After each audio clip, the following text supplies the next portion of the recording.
Stringy enders, FL Sun super racers having some problems with some really ugly benchies, stringing that is most likely not wet filament, and a couple of my failures, along with a follow-up from last week. All this and more.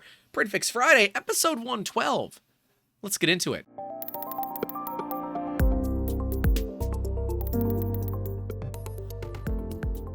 Hey guys, welcome back to the channel, and if you're new here and you're dealing with some issues with your 3D printers, make sure to leave a like and get subscribed, and hey, even if your printers are running well, a like goes a long way to help us out. Don't forget, you can reach out to us directly on all the social media platforms, or you can email us directly, youtube at 3dmusketeers.com, so that we can help you getting back to printing with purpose. And it costs nothing to do that. We want to help you guys get your printers running right.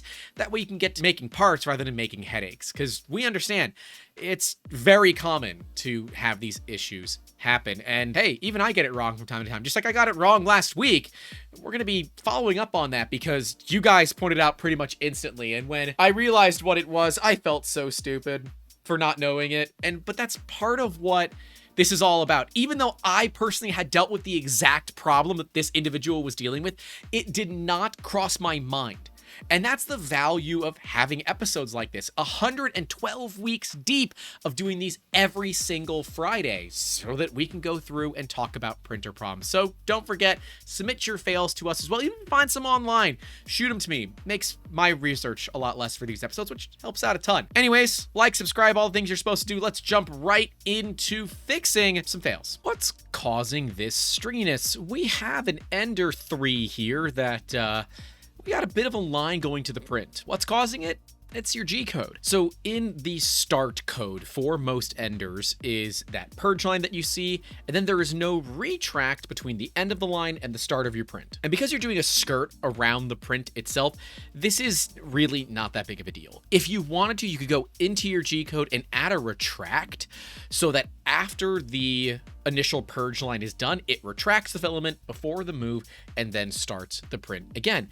But this is totally normal. It's not anything to worry about. It can be that you have a little bit of excess extruder pressure, but other than making sure that you just get that off with some sort of, sharpened putty knife or something like that, there's really nothing to worry about here. Now, if the rest of your print is really stringy, like a couple that we're going to see here coming soon, you might have something to worry about, but if this is the only time that you see this, I wouldn't worry about it at all. This is pretty normal and something that you can expect, especially as the nozzle is slightly oozing as it drags across that print bed. It is nothing to worry about, and as long as you're not seeing any adverse side effects in your print, I'd leave it alone. Because at some point, fixing the problem becomes more of an issue because it creates further issues down the road. What is wrong with my Benchy? Well, there's quite a few things wrong with your Benchy. The first one is that it's white filament. I don't like white filament because it doesn't really show us a lot of what's going on. And as we can see, it doesn't photograph well either. It looks like we're focused on like somewhere over here and not on the actual boat itself. Let's see what we got. It's FL Sun Super Racer, so that is a Delta printer.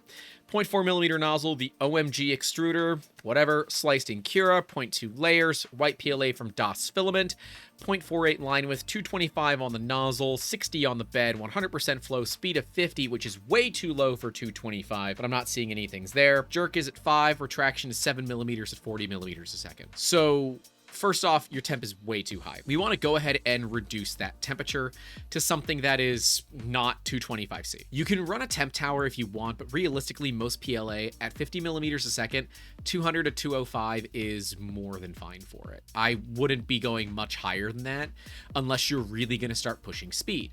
Now, you can go faster. Since it is a Delta, it is a Bowden system, it is able to run quite a bit faster than your normal everyday bed slingers. But this does not look good. We have some sort of issue within the system itself. As we look at the photo, we've got a lot of issues. So let's look back at our settings, and we can see, just for future reference, freshly opened filament does not mean it's not wet. It's not wet filament, it's not wet filament, it's not wet filament. If it was wet filament, it'd be stringy. It's not wet filament. And I hate that people say that it's wet filament. In fact, we have a couple of fails this week that people say are wet filament, and I legitimately don't think it is. Because I know what wet filament looks like. I know what it sounds like. This is not it. This is just a poorly tuned 3D printer. This is not wet filament. Wet filament would look like Rice Krispies are being printed. So that's not what we got here. We definitely have some issues with some sort of slop in the system. I would check to make sure that everything is tight. With a Delta, it's still 3 motors, but the motors are driving belts or driving a carriage up and down, basically. If that is not properly tensioned, you run into a lot of problems with slop. It's why Deltas are cool, but I don't have a lot of personal use for them because they're great if you want to print really tall things. But I don't print very tall things very often. Because of that, I don't really have any Deltas. We do have a Prusa XL, which on Wednesday I opened, and we're going to be finishing the build, hopefully later today. We'll card to that stream so you guys can watch it if you want. I have no clue if it's going to be done after the second video. I sure hope so, because I want to get this thing up and running. But the first set was an interesting one. Cable management was tough, but otherwise it was a really fun build so far, and the gummy bears are awesome, as always. But looking at this, we definitely have some issues with retraction. We can see here some retraction artifacts, and we can see that there's definitely some extrusion stuff. Now, I don't know anything about this OMG extruder, but if it has adjustable extruder pressure, I would look at turning it up a little bit, because I don't think it's high enough. If it is a dual hob system, great, but I don't know if that's going to do anything here. We do have some little bits of stringing, but I think that's due more to the fact that we're running at 225C for such a slow print. So I wouldn't worry about it. I would cut my temps down. I don't think the filament's wet, and Das Filament is a well-known and reputable brand, so I wouldn't worry about it being wet filament from them. Looking further at this, we definitely want to take a look at our retraction settings as well.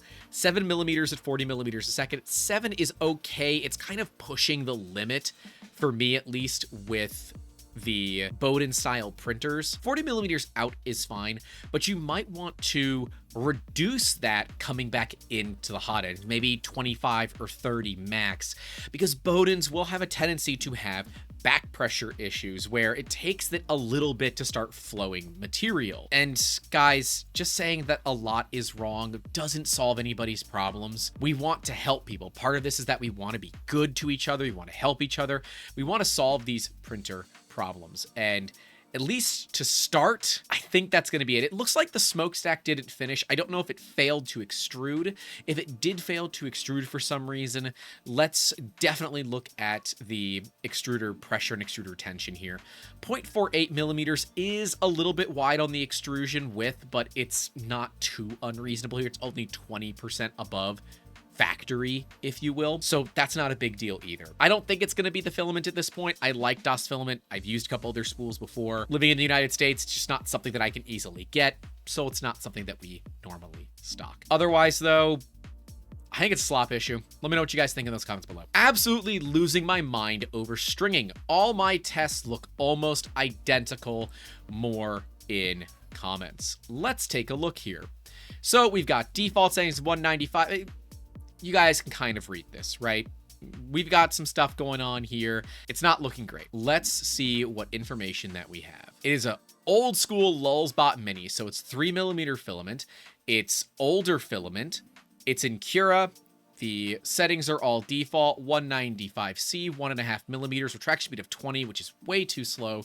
Travel speed at 175 is fine. Coasting is off.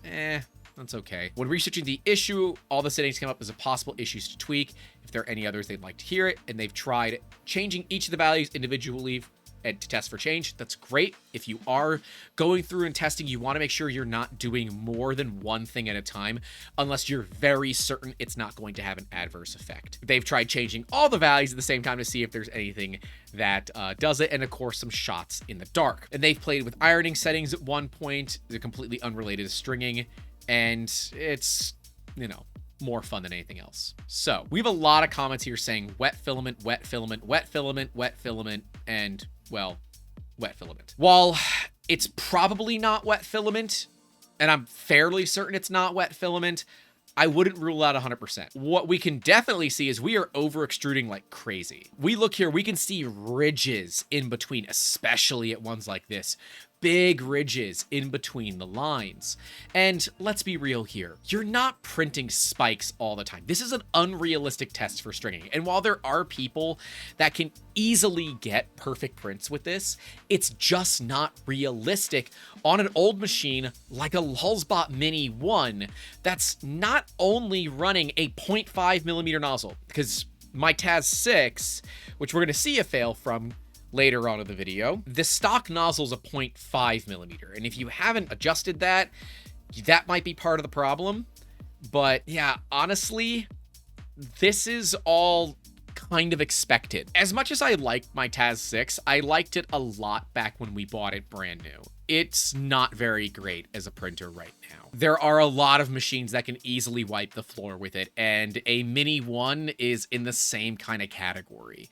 There's a lot better machines out there for not so much money. And while, yes, buying a new printer is always, you know, a move, you might not have the budget to do that. And so looking at this, I just think a lot of this is kind of unreasonable. I would look at this and say, you know, default print settings and coasting with default values honestly is one of the better ones, but 190C seems to like it as well. Being that the filament is old, drying it is not going to hurt. Temperature tower is great. Hotter is generally better for speed and strength, but it's going to result in stringing. So that's a good thing to note. They're asking about calibrating extrusion multiplier. These are the right questions to be asking. And have you tried it with and without Z-hop? Sometimes it helps, sometimes it hurts. It's very, very true. And you might want to try a wider range of retraction and speed settings. And looking at enabling linear advance, also sometimes called pressure advance. This is the right thing to say. None of this like, oh, it's wet filament. Look, I don't know why people always just push to wet filament being the problem. It's not always. It's almost never wet filament. This is just 3mm filament being 3mm filament. And it's one of the reasons we moved away from it as an industry. 3mm filament, you have to neck down from 3mm to 0.4, and that is a lot of extruder pressure. Anyone that has a 3mm printer, try to just feed filament in by hand as fast as you can. It's really tough until you get some heat into that filament, then it starts to flow.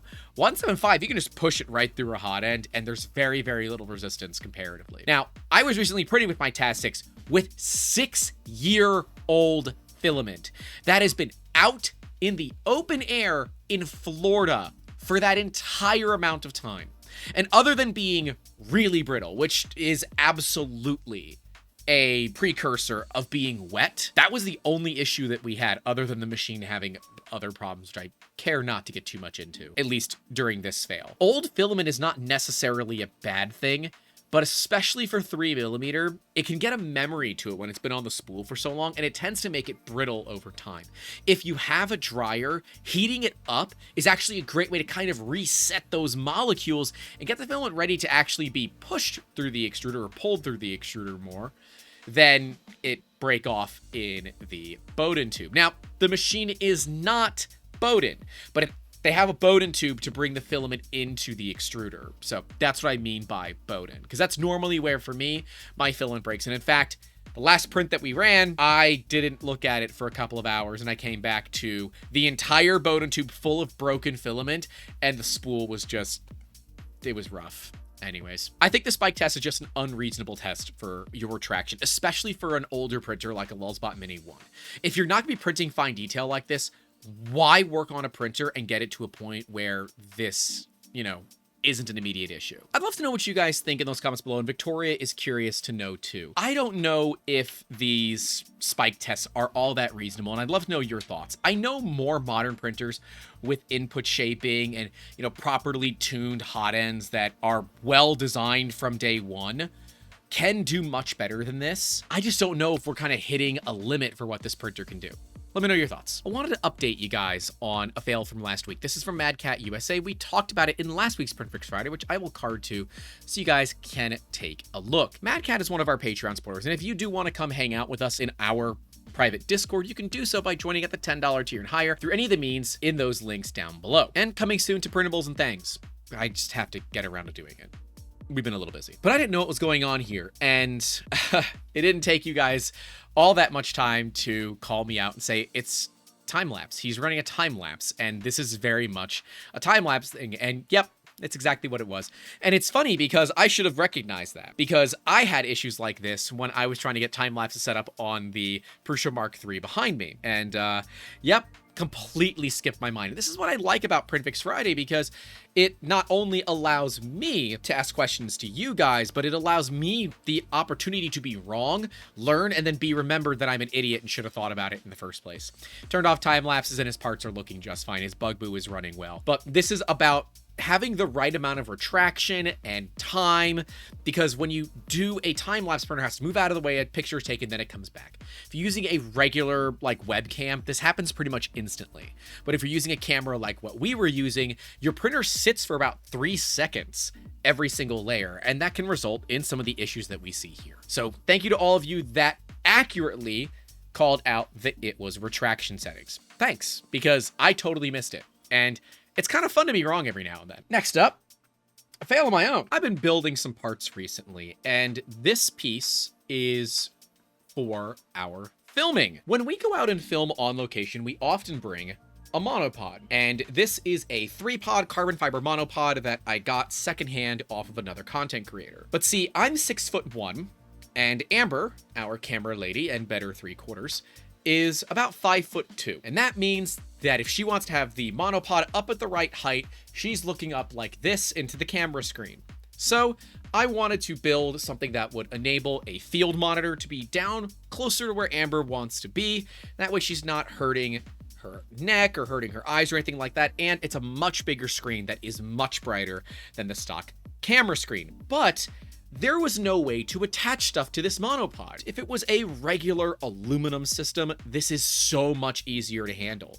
But because this is carbon fiber, you have to be very, very careful. And the fail that you see here is one of the attempts for us to build this part. Now, I was working closely with one of our Patreon members, Ben, and we'll link to what he does in the description down below if you guys want to take a look at his work, especially if you're in Australia. You should check him out.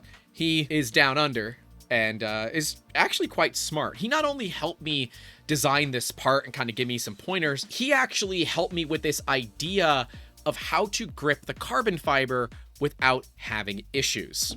Let's take a look. So we can see this is the final model that we ended up settling on. But you can see there's some gray on the inside. This is because Ben helped me better understand how to actually design in support material. So instead of having to support these channels, we build in the support material so that it comes out really easy. And boy, howdy, did it ever. I was so happy with the way this came out. And the way that we ended up dealing with this is there's just pieces of TPU filament in there. And that makes it a little bit soft so that as you're tightening things down, there's some squish to it. TPU is non-slip, so it's not going to just kind of wiggle around the monopod. Like, I am actively trying to twist it and I just can't do it, because this was designed really well. But see, the first prototype didn't go as planned. I don't have the right heat set inserts, and the ones that I have are actually designed for like woodworking, so they screw in. And in doing that, I cracked a lot of these parts, and they ended up getting pretty mangled. And again, it's like sometimes you get lost in these projects, and I got lost in this, and I said, how should I do this, guys? Like, I'm trying this and it's not working. I'm trying that, it's not working. I can't find a solution that works. And one of our members like, why don't you just heat it up like it's a heat set and then screw it in? And it worked perfectly. And so the one that we have here is made out of Atomic Starry Night PETG, one of my favorite colors out there. And it came out great. It uses a M5 bolt with a M5 heat set. Then there is 3 quarter 20 mounts for things like the field monitor, which we have on a quick release plate. We're going to have another mount for a handle, and then the third mount I think is going to be for the wireless audio that we use. And I just love this kind of design work because it was a fun challenge, but that one did feel like a fail as I was screwing it in and crack. That's a problem with PETG. It tends to shatter very quickly. But I'm glad that it worked, and we actually ended up making some feet for it as well. I know it's a monopod, but it does have a tripod footed base, but it just had metal. So we did some hexagonal textured TPU rubber feet for this. so that it should have a lot less issues with slipping, and it looks way cooler. Come on. Remember when I was saying things I don't like about my Taz? Here you go. This is our Lulzbot Taz 6. We've been making the Make robot for Maker Faire Orlando, which is tomorrow. If you guys are going, let us know, because we will be there all day tomorrow. We'd love to come and say hi. I am really excited to go out, film again, and, well, we can now also try out all these new things that we've made for our filming setup before we go out to Smurf in, gosh, a little over a month. That's crazy. Or a little under a month, actually. Wow. This stuff is coming up fast. Ooh, I'm a little worried now. Anyways, this is our Taz 6, and our Taz 6 had a bad fail here. You can see there's Filament, and it's not really connected to anything. Welcome to the world of 3mm filament, where it just breaks on you because it hates you, and there's nothing that you can do to stop it. 3mm filament has a massive tendency to just shatter and snap, especially as you're trying to unwind it and you get further down the roll. And there's really no way to fix it. You can try heating the filament. If you print it out of a dry box, it does tend to work way better. But pretty much every dry box on the market right now does not support 3mm filament. They support 1.75 because that's pretty much what every printer runs on. So this is a bummer because if there's one thing that the Taz is, it is very loud. And the second thing would be it's not very fast. This was like 12 hours deep into this print, and I had walked away to get a meal, and I come back and it had failed. I'm like, ugh. You walk away for 5 minutes to get a little bit of food and it fails on you. And man, it just sucks. There's really no easy fix for this since I don't have a dry box. We could try to, build something, but realistically, I was just trying to burn through old filament that we had in stock anyways. And unfortunately, the filament had other plans. I'm doing some testing right now to see if I just put the filament in a dryer and don't print out of the dryer just to reheat it and kind of reset its memory, if that will work or if it's just going to exacerbate the problem. So we've had a spool in there for a couple of days. I'm going to go on the high end of how long we're going to let things dry, and then we're going to slowly dial it back so it becomes more reasonable. Hope that makes sense. There are a lot of fails of mine this week. This one, I don't know, man. So this is once again the Make robots. We decided to start printing them with the hands up because you don't really need any support material and it's just easier to work with. This is the Qidi X Plus 3, which I recently unboxed and looked at. We'll card to that video so you guys can take a look. After a firmware update, this machine has been running really well, except for this problem. It ran out of filament, and to be fair, the filament sensor is off stock. We did turn it on, which is dumb. Why would it be off stock? I don't understand. But when the machine paused, I knew it was out of filament. So I had filament coming the next day, so I just left it. When we got the new filament in, I looked at the machine and everything was cold. It had turned off the print bed too. Now, I'm told this is a 12-hour cycle, right? I guess it's a clipper macro that the pause only goes for 12 hours. I left a Prusa paused for like 4 days and it didn't care. But apparently Clipper's, more picky about it. So we're going to have to probably reflash a little bit from this Qidi Tech because that was 480 gram print. I think it was maybe 20 grams shy of finished of Polymaker Starlight PLA. Some really, really nice and very expensive filament for PLA at least.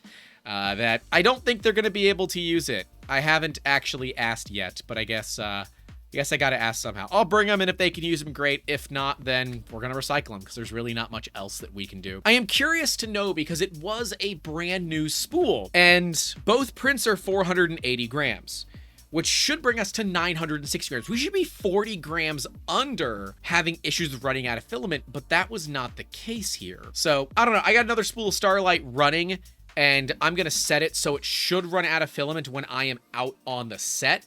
So at least I'll be able to quickly make a change because this printer is actually still out on the garage set where I'm standing versus inside where I'm sitting. But so far, this printer's been running like a Swiss watch, other than this one issue that we had, which is probably more my fault, but also partly Qidi's fault. It's been running great. The print's been coming off great. Now it has been the same G code, admittedly, every single time, but the stock profile inside of Orca Slicer has been great. We are running the hardened nozzle, so I did turn up the temps to about 245 to 250, But otherwise, it's been running flawlessly. You can see something though that I'm dealing with. We're getting little bits and pieces of the build plate pulling up, and I'm not entirely certain why.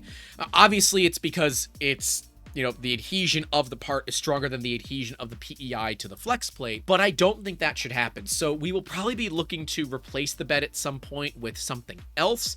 I really did enjoy the Honey Badger plates from Fabrico, so I'm hoping maybe they have one at the X+3 size. I've really enjoyed this printer. I'm not ready to do a formal review of it yet, but stay tuned because one will be coming down the pipes in the next couple of months as we continue to objectively beat the crap out of this printer. And I still will hold that the spool holder on the back of the printer is truly the worst place, and it is one of the worst implementations of a spool holder that I've ever seen. But these are fixable problems, and in the grand scheme of things, not that big of a deal. Otherwise, I like the printer, but this was a fail, and it just, oh, I got so upset. I was so mad. That's like $15 in filament down the drain, and we're giving these away. So it's like, ugh, not only did we blow money, but we also, you know, won't be able to get all these in. Now, I will say Polymaker did sponsor the filament, so there's like not my money that's being wasted here, but there's still money that's being wasted. And certainly I paid for the power for this as well. And, you know, Polymaker wants to see their filament get used in projects like this, and unfortunately, it's just one of those where it didn't work out. What am I doing wrong? It's a Sovol SV06. Love those printers. Actually, I've really been enjoying my SV06 and SV06 Plus. They are running great. And currently, the SV06 Plus is a great spool holder for the Qidi tech. So good job, SV06 Plus. Keep it up. They're using Prusa Slicer with tweak settings available in another Reddit post. They tried to print Silk PLA and it was a crap show. They tweaked the retraction settings from 40 down to 20, raised the nozzle temp from 220 to 225, got one good print and another crap show. Switched the nozzle to a 0.6 from 0.4 because I read that was a thing with Silk PLA. It's not. No help. So I tried switching back to normal PLA. Still won't print without falling apart within minutes. Getting very frustrated. If this hobby is this much of a pain in the ass, I don't understand why so many people are into it. I've added pics of the normal PLA blue and the crap that happened with Silk PLA orangish. Any help would be great. I'm at a total loss. Ooh, that's a bad... Oh, God, that's a bad blob of doom. Oof. Where's your sock? These printers come with silicone socks. Put a sock on it. Dude, that's rough. That sucks. So a couple of things. One, the SV06 can pretty much be treated like an MK3S. And if you just adjust the size and Prusa Slicer of the MK3S to the size of the SV06, that's actually pretty decent settings, to be honest with you. With Silk PLA, a bigger nozzle's not going to do anything for you. What you have is a bed adhesion issue. We can see that pretty easily here. The parts are simply not sticking. And that is because you're not close enough. With the textured build plates, you really need to make sure you're digging into them. Go a little bit closer than you think is correct. The other thing, if one print works well and then the next one doesn't, it is likely because your bed is dirty. Make sure to clean the bed every single print. We love to use, especially on textured plates, a little bit of alcohol on a paper towel, just wipe it down, and it's great. The alcohol will flash off and you can reuse the paper towel. It's pretty useful. We find that that works pretty well. But in an instance like this, you're also trying to do what I think is a Flexi Dragon. Those are just torture prints to begin with. Dial it back a little bit and let's work on something that isn't so complicated. And on top of it, you don't need support for Flexi models like that. They should print without support material. That could have something to do with it as well, that a lot of those small movements and small retractions and all that could be contributing to a bad print. But we also want to make sure that your nozzle was replaced correctly.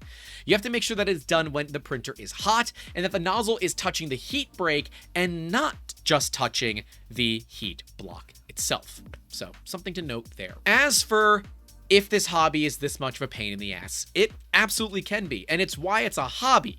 Those of us that make it a profession, while I do believe the SV06 and SV06 Plus could be used in a print farm atmosphere, I would probably still buy Prusas because of the reliability, because of the trustworthiness, the commitment to at least as close to open source as they can viably get these days. Their top-notch support that is never more than like 30 minutes away, and normally within 10 minutes, and their amazing warranty with pretty much no BS that I have dealt with personally. Sovol is not that. You are going to be dealing with a lot of wait times, and Well, when it's a printer that's an MK3S, but for basically a quarter of the price, it kind of is what it is, man. This is an industry that is still not on the commodity stage yet, and I'm happy with that. I don't want it to be commodity, because ultimately that does cause some problems, but it means that a $250 printer is not an expensive printer. In fact, it's pretty budget at this point. There are printers that can be had for less, and in fact, you can probably find an Ender 3 in a Micro Center for $100 if you have a Micro Center near you.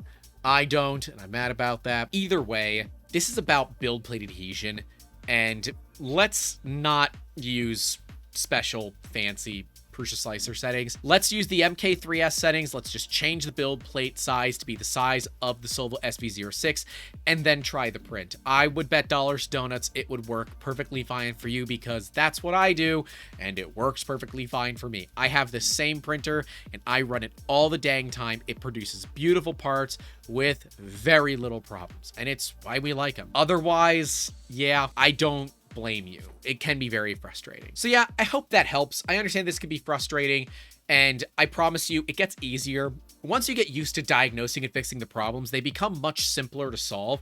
And so when they occur, it's just more of a frustration for the time wasted more than the material itself wasted. I do hope it helps. Just like the people that are listed right next to me that are awesome and have helped this channel grow. Thank you all for what you have done to make these videos possible. And it's the $5 tier and higher that gets your name listed right next to me. And if you do want to join, links are in that description down below. A couple of videos below me, check them out if you want, but stay safe out there. Don't forget to call your loved ones, leave a like, get subscribed, and as always, keep making awesome.